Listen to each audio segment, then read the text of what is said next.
Bonjour à toutes et à tous, dans la précédente vidéo, nous avons vu ce qu'était un acide gras saturé, monoinsaturé, polyinsaturé, de forme 6, de forme trans. Aujourd'hui, on va voir ce que sont les oméga 3 et les oméga 6, voir ce qui est super intéressant à comprendre dans leur sujet. On va démêler le vrai du faux, comprendre pourquoi ils sont importants et comment tirer pleinement profit de ces oméga 3 et ces oméga 6. Petit message ajouté au montage. Malgré la complexité apparente de ce qui va suivre, la seule chose à retenir de la vidéo est qu'un déséquilibre entre les oméga 3 et les oméga 6 peut entraîner des états inflammatoires dans le corps.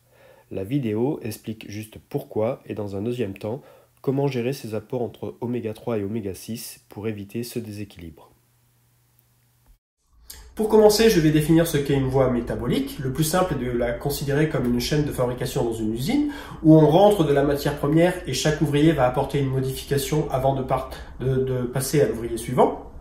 Ce qu'on va retenir, c'est que c'est une succession de transformations faites dans un ordre bien précis. Dans le corps humain, une voie métabolique est donc une succession de réactions chimiques qui se passent dans un ordre bien précis. Dans notre corps humain, nous avons beaucoup de voies métaboliques et aujourd'hui, on va s'intéresser à principalement deux voies métaboliques, la voie qui transforme les oméga 3 et la voie métabolique qui transforme les oméga 6. On va donc commencer par la voie métabolique qui transforme les oméga 3. Un oméga 3 est un acide gras polyinsaturé, il peut être de forme 6, de forme trans. Polyinsaturé veut dire qu'il a au moins deux doubles liaisons, voire plus.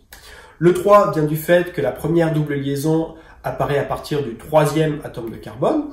Petit fait amusant, les chimistes ont tendance à compter les atomes de carbone à partir du groupe fonctionnel, ici le groupe carboxyle, alors que les biologistes, eux, vont compter à partir du dernier atome de carbone qu'ils ont baptisé oméga, oméga étant la dernière lettre de l'alphabet. Donc un oméga 3 est donc un acide gras polyinsaturé dont la première double liaison est sur le troisième atome de carbone en partant de l'atome de carbone oméga.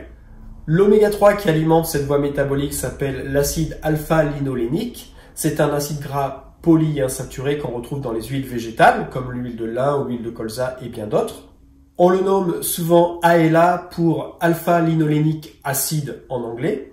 C'est un acide gras essentiel d'une part parce que le corps humain ne peut pas le synthétiser et d'autre part il est à l'origine par transformation successive d'autres oméga 3 très importants comme les EPA et les DHA qui à leur tour vont engendrer des molécules qui vont entrer dans le contrôle de l'inflammation comme les prostaglandines de série 3. On va juste retenir que la voie des oméga 3 va engendrer des molécules qui vont contrôler l'inflammation. La transformation de l'acide alpha-linolénique en EPA et DHA est assurée par des enzymes. Ce sont là les ouvriers de notre chaîne de fabrication. Ces ouvriers ont des noms comme delta 6 désaturase ou élongase, etc., etc. On n'est pas obligé de retenir ces noms. De toute façon, une fois qu'on a compris que quand on voit désaturase, ça désature une liaison et élongase, ça rallonge la molécule, on les retient plus facilement. Mais objectivement, on n'a pas besoin de retenir le nom des enzymes. Ce qu'il faut comprendre, c'est que ces transformations ont lieu grâce à des enzymes. On retiendra donc pour cette première voie que l'acide alpha-linolénique est transformé par des enzymes en différentes autres oméga 3 comme l'EPA et le DHA qui à leur tour vont fabriquer des molécules qui seront anti-inflammatoires. Passons maintenant à la voie des oméga 6. Là encore, les oméga 6 sont des acides gras polyinsaturés qu'on retrouve dans les huiles végétales. L'oméga 6 avec lequel on commence la voie métabolique des oméga 6 s'appelle l'acide linoléique. Alors, ça fait beaucoup de noms d'acides qui se ressemblent, mais rassurez-vous, on n'est pas vraiment obligé de retenir tous ces noms. Ce qu'il faut comprendre, en fait, c'est comment la voie des oméga 6 et des oméga 3 va fonctionner et comment elles interagissent entre elles, ce qu'on va synthétiser dans un schéma à la fin.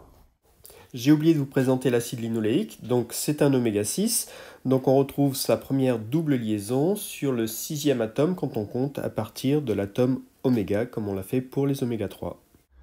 Ce qu'il faut retenir de la voie des oméga 6, c'est que par transformation successive, elle va finir par fabriquer des molécules chimiques qu'on appelle les prostaglandines de série 1, qui elles aussi sont anti-inflammatoires, comme les prostaglandines de série 3 fabriquées par la voie des oméga 3. Mais la voie des oméga 6 va aussi fabriquer un autre acide qui est très important, qu'on appelle l'acide arachidomique. Et cet acide va fabriquer d'autres molécules, comme les prostaglandines de série 2, et pour le coup, celles-ci sont pro-inflammatoires. Alors, attention, La réponse inflammatoire fait intégralement partie de notre système immunitaire, ce n'est donc pas un problème en soi. Ça devient un problème lorsque les prostaglandines de série 2 et toutes les molécules qui sont pro-inflammatoires se retrouvent en trop grande quantité dans notre corps, ce qui va créer des foyers d'inflammation un peu partout, que ce soit dans les intestins, les articulations, etc. On voit donc qu'il faut trouver un équilibre entre ces deux voies si on veut bien gérer la réponse inflammatoire du corps humain. Et c'est d'autant plus important qu'il y a des interactions entre les deux voies. Par exemple, la voie des oméga 3 va tempérer la fabrication d'acide arachidonique dans la voie des oméga 6. Mais, il y a toujours un mais, c'est pas aussi simple, puisque pour pouvoir tempérer la fabrication d'acide arachidonique dans la voie des oméga 6, il faut que la voie des oméga 3 fonctionne bien, et c'est là qu'on va reparler de nos ouvriers, les enzymes, puisque ce sont exactement les mêmes enzymes qui sont à l'œuvre dans la voie des oméga 3 et dans la voie des oméga 6. Il y a donc une concurrence directe entre les deux voies. Et là apparaît un autre problème, puisque les enzymes préfèrent travailler pour la voie des oméga 6. Alors peut-être parce que le salaire est plus important ou les congés payés plus nombreux, je sais pas. En tous les cas, si on consomme trop d'oméga 6, ça veut dire que les enzymes seront majoritairement monopolisées par la voie des oméga 6. La voie des oméga 3 ne pourra pas donc jouer son rôle et ne pourra pas venir tempérer la fabrication d'acide arachidonique qui sera pour le coup augmentée puisqu'on consomme plus d'oméga 6. De cette situation de concurrence découle une règle fondamentale. Il doit y avoir une cohérence entre la quantité d'oméga 3 et d'oméga 6 qu'on ingère. Globalement, on estime qu'un ratio de 5 est correct, c'est-à-dire qu'un oméga 3 pour 5 oméga 6 est correct. Ça permet aux deux voies métaboliques de fonctionner correctement. Dans la littérature, on voit des chiffres à peu près similaires, mais globalement, on estime que l'ordre d'idée, c'est entre 5 et 10. Malheureusement, notre alimentation moderne est fortement déséquilibrée en faveur des oméga 6, puisqu'on consomme souvent 20 fois plus, voire plus d'oméga 6 que d'oméga 3. Et donc, si on consomme plus d'oméga 6, on va engendrer plus d'acide arachidonique, qui va engendrer plus de molécules inflammatoires. Et comme on consomme trop d'oméga 6, la voie des oméga 3 va mal fonctionner et pourra mal tempérer la voie des oméga 6 et pourra mal tempérer la création d'acide arachidonique. On serait donc tenté de se dire, eh bien, on n'a qu'à consommer plus d'oméga 3. Mais si on consomme déjà trop d'oméga 6, ça ne changera rien puisque la voie des oméga 3 va être délaissée au profit des oméga 6. Mais là, les industriels ont trouvé la solution pour ne pas changer nos habitudes, même si elles sont mauvaises. C'est-à-dire qu'il suffit de prendre en complément alimentaire directement de l'EPA et du DHA qui sont les résultats de la transformation métabolique des voies des oméga 3. Alors attention, ces compléments alimentaires sont totalement inutiles quand on consomme juste trop d'oméga 6, mais ils sont évidemment nécessaires en cas de faiblesse métabolique, notamment chez les personnes âgées. Le dernier effet qui se coule, c'est que si on consomme trop d'oméga 6, on va fabriquer trop d'acide arachidonique. En fabriquant trop d'acide arachidonique, on va fabriquer trop de molécules inflammatoires.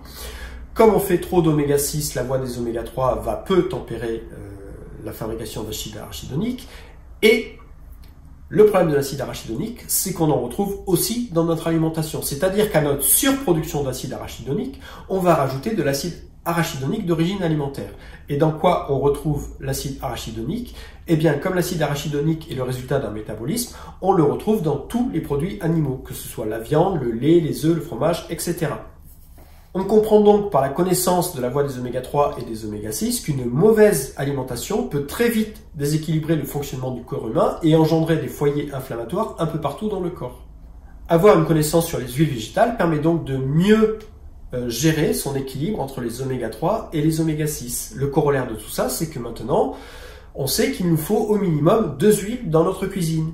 Au moins une huile qui supporte la cuisson, comme par exemple l'huile d'olive, qui malheureusement et pas forcément très riche en oméga 3, mais qui tient relativement bien la cuisson, et une huile qui est plutôt riche en oméga 3, qu'on va plutôt utiliser en assaisonnement, et que surtout on ne fera pas cuire, puisque tous les acides gras polyinsaturés vont très mal supporter la cuisson, puisque ça va faire passer la forme 6 en forme trans, et on a vu que la forme trans était gérée comme des acides gras saturés.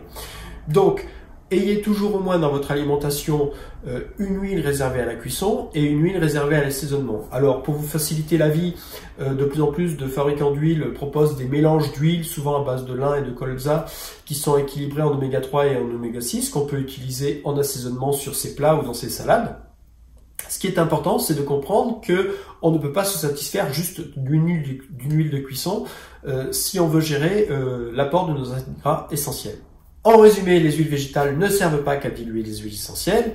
Elles sont aussi très utiles en prévention et font intégralement partie de notre arsenal thérapeutique, notamment par une utilisation pertinente en alimentation. Il m'a semblé utile d'en parler avant d'aborder les huiles végétales dans le contexte de l'aromathérapie, car ce serait une erreur de ne les voir que comme un simple dispersant. Je vous montre une dernière fois le schéma à retenir pour comprendre l'importance entre oméga 3 et oméga 6, schéma que je mettrai également sur mon site si vous souhaitez le télécharger. Vous savez donc ce qui nous attend pour la prochaine vidéo, comment bien choisir ces huiles végétales pour accompagner nos huiles essentielles. J'espère que cette petite plongée dans le monde des huiles végétales vous aura plu. Si c'est le cas, n'hésitez pas à liker, commenter, partager. Quant à moi, je vous retrouve très bientôt pour une prochaine vidéo. En attendant, prenez bien soin de vous.